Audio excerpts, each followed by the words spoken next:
பியூட்டிஃபுல்லான உங்களுக்கு ஆரி work blouses, அதுவும் ரொம்ப சூப்பரா உங்களுக்கு எல்போ ஸ்லீவ்ல சென்டர் போர்ஷன்ல மட்டும் வர்ற மாதிரி அழகா உங்களுக்கு வந்து நெட் வச்சு சூப்பரான பிளவுசஸ், நல்லா சூப்பரா கியூட்டா உங்களுக்கு வந்து கோல்டன்ல உங்களுக்கு கட்டான ஒர்க், நல்ல ஒரு இது இருக்குது, நல்லா பிரெஞ்ச் நாட் எம்ப்ராய்டரி, இதெல்லாம் உங்களுக்கு வந்து செல்ஃப்லயே உங்களுக்கு French not embroidery hand work ஃபுல்லாவே ரொம்ப சூப்பரா இருக்குது.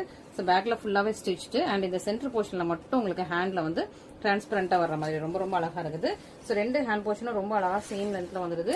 அண்ட் இங்க பாருங்க, இதான் உங்களுக்கு back neck design. Back neck டிசைன்ல ஃபுல்லா கட்டான ஒர்க் வச்சு இதுல ஒரு பிரெஞ்ச் நாட்ல சேம் கலர்ல உங்களுக்கு த்ரெட் எம்ப்ராய்டரி கொடுத்துருக்கும். ரொம்ப அழகா இருக்கும், பியூட்டிஃபுல்லா இருக்கும், நல்லா கிராண்டியரா இருக்கும், சூப்பரா உங்களுக்கு. இது வந்து ஒரு பாசா கிரீன் கலர் அண்ட் அதுலயே ஒரு அழகான எல்லோ கலர், சூப்பரான ஒரு பியூட்டிஃபுல் எல்லோ, நல்ல ஒரு ஷைனிங்கான உங்களுக்கு எல்லோ வித் உங்களுக்கு பேக் நெக்கும் ஃபுல்லா எல்லாமே உங்களுக்கு பிரெஞ்ச் நாட் எம்ப்ராய்டரி அண்ட் கட்டானா வச்சா ரொம்ப அப்படி ஷைனிங்கா திடீர்னு இருக்குது. அழகா உங்களுக்கு பர்பிள் கலர், சூப்பரா உங்களுக்கு வந்து சூப்பரா டார்க் பர்பிள் கலர் ரொம்ப அழகா இருக்குது. பிரெஞ்ச் நாட் எம்ப்ராய்டரியோட ரொம்ப அழகா பியூட்டிஃபுல்லான பிளவுசஸ். இது அழகா உங்களுக்கு ஸ்கை ப்ளூ கலர், இது உங்களுக்கு சீ கிரீன்